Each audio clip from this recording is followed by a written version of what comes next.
Namaste and Namaskar and Pranam. We will start our reading of Bhagavad Gita from first chapter.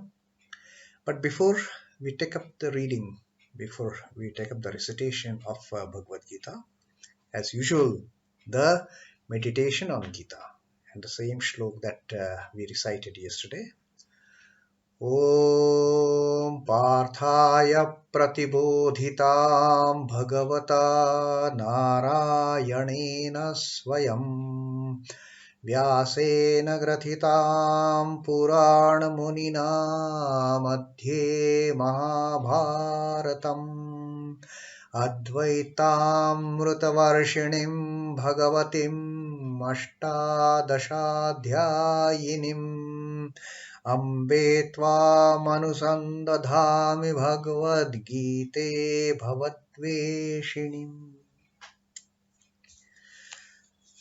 Om, with this salutation, O Bhagavad Gita, with which Partha, the Arjuna, was enlightened by the Lord Narayana himself, Lord Krishna himself, and which was incorporated in Mahabharata by that ancient sage Vyasa. O Divine Mother, the destroyer of rebirth, the showerer of nectar of Advaita, the non-dualistic philosophy, the showerer of the nectar of Advaita and consisting of 18 chapters, Ashtadashathyayinim. Upon thee, O Bhagavad Gita, O my affectionate mother, I meditate. So this is going to be our first installment of reading from the Bhagavad Gita, the first chapter. The first chapter is, the title of the first chapter is Arjuna Vishad Yoga. Like we saw yesterday, all the chapters, all the adhyayas of Bhagavad Gita are yoga. Now this first chapter, although it is a despondency of Arjuna, the frustration of Arjuna, it is called as yoga. Because this despondency itself is going to lead to the great enlightenment. So this is the first chapter, first adhyay, Arjuna Vishad Yoga. And very interestingly, this Bhagavad Gita, the first shloka is uttered by none other than that person who is not going to take any advantage of the great teachings of Lord Krishna. He is Dhritarashtra, the father of Kauravas, who are so much inclined to wage this war against Pandavas just to keep that illegally possessed kingdom from Pandavas, which Kaurava have. They have just snatched it. They are not the rightful kings. But now that the time has come to return that kingdom to Pandavas, they say, no, nothing doing. We will wage war against them. Let us see who wins and retains this kingdom. That is the premise on which this war is being fought. And Dhritarashtra, he is blind, physically as well as mentally. He can't. He has got that blind love for his sons, 100 sons. He is not able to pacify them. Oh, my sons, this kingdom doesn't belong to you. Righteously, it belongs to the Pandavas. But the time has come that both the parties now, they have to face each other on the battlefront. And while the Kauravas and Pandavas are there on the Kurukshetra, Dhritarashtra sitting there in Hastinapur with his righteous minister Sanjay. Sanjay could have also been part of the Kaurava army, but he preferred not to. Rather, he preferred to be with his king. And there was also a reason. Sanjay thought, okay, let me be with my king. He knew what is going to be the aftermath of this war? He's a very righteous person, a very noble person, very noble minister. And Sri Vyasa, the writer of Mahabharata and compiler of this Bhagavad Gita, which he incorporated in Mahabharata,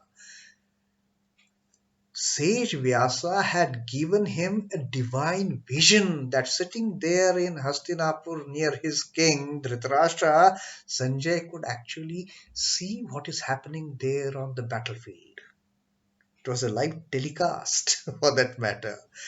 And Sanjay, sitting there with his king Dhritarashtra, asks him a question. This is the first shloka of the Bhagavad Gita. Bhagavad Gita theoretically starts here.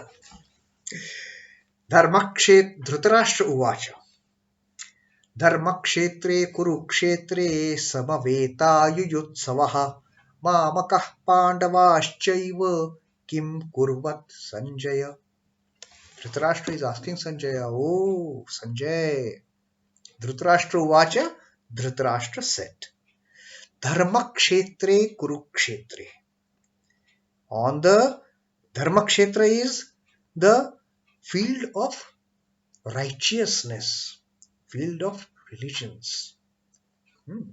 Dharmakshetre Kurukshetre. On this field of righteousness, the field of Kurukshetra, Samaveta Yuyutsavaha, who all have gathered desirous to fight. Yuyutsavaha is desirous to fight. Samaveta, they have all come together with a desire to fight against each other. Mamakaha, my own people, my 100 sons and their armies. Pandavaschaiva, and also those of the Pandavas. Kim Kurvat. Sanjaya, oh Sanjaya, tell me please. Because he had got that divine vision to see what is happening on the battlefield. So Dhritarashtra says, please tell me that these warring factions who have gathered with the intention of fighting, of waging a war at the righteous land of Kurukshetra, what did my sons and sons of Pandu, what did they do? Now, with that question, start the Bhagavad Gita. Sanjay is the name of Dhritarashtra's minister. Literally, the word Sanjay means he whose victory is decisive. Sanjay. This is the commentary of Swami Chidbhavananda ji. True to his name, this minister had mastery over his mind and senses. Only one who has got the mastery over mind and senses can be invincible, not otherwise. He was not given to partiality or predisposition. Truthfulness and straightforwardness were his characteristics. Because of this virtue, Sage Vyasa had temporarily bestowed upon him the power to cognize intuitively all that took place at the war front. That divine vision Vyasa had given to him. And he communicated them faithfully, whatever he saw. There was no plus and minuses like our TV channels. Whatever he saw, faithfully, he narrated it to his blind king, Dhritarashtra. This was why Dhritarashtra has put this question to Sanjay. Now, this is the base on which the Bhagavad Gita starts.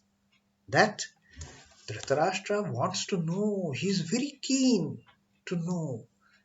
And in the heart of hearts, he is keen to know about his sons, the war-mongering sons of his, and those of Pandavas. What is happening there at Kurukshetra? What did happen? Please tell me, O Sanjay. Now, like I had mentioned that Swami Chidbhavananda ji, wherever apt, wherever the teachings of Sri Ramakrishna, they are in line with the meaning of the shlok, and or the necessity of putting those teachings at that shlok. Swami Chidbhavananda ji has included Sri Ramakrishna's teaching here. This is pertaining mainly to the nature of Dhritarashtra.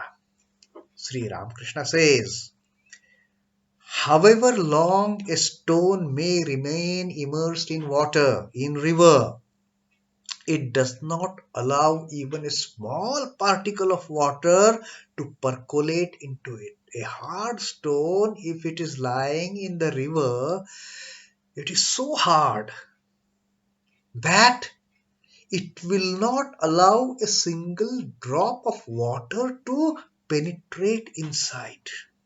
Not a small particle of water will enter that stone. Even so, man steeped in worldliness does not permit any ethical or spiritual feeling gain access to his heart.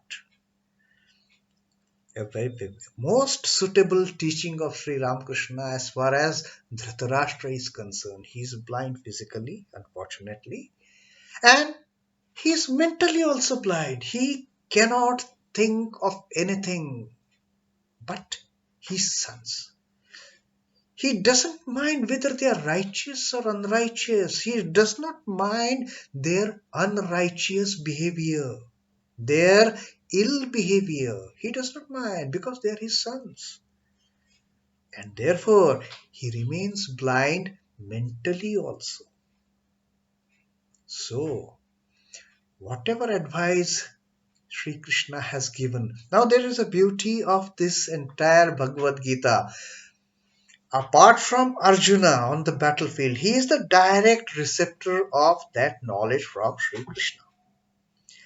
There are three more people involved who have heard Sri Krishna's teachings to Arjuna. Veda Vyasa, Sage Vyasa, because he is writing it down. He has heard it. Second person is Sanjay. Through the Divya Drishti, Divya Chakshu, through that divine vision, Sage Vyasa has given to Sanjay, he can actually see what is going on in the field, and this entire Bhagavad Gita happening as if Sanjay is narrating to Dhritarashtra. He is the second recipient of that song celestial, Sanjay. First is Arjuna is direct. Indirectly, Vyasa, Sanjay, and through Sanjay's narration, Dhritarashtra. But Dhritarashtra being blind, this teaching of Arjuna, teaching of Krishna to Arjuna, has had no impact on Dhritarashtra. At the end of the Bhagavad Gita also, Dhritarashtra is as dry as that stone dipped in river. Not a single drop or particle of water will enter that stone, as Sri Ramakrishna has said. So this is how Bhagavad Gita begins, and in our due course of readings, we will see how Arjuna has gone down totally despondent, and what makes Sri Krishna give him this profound teaching. So that is our reading of first shloka from Bhagavad Gita today. Jai Shri Krishna, Jai Ramakrishna. That is our reading today.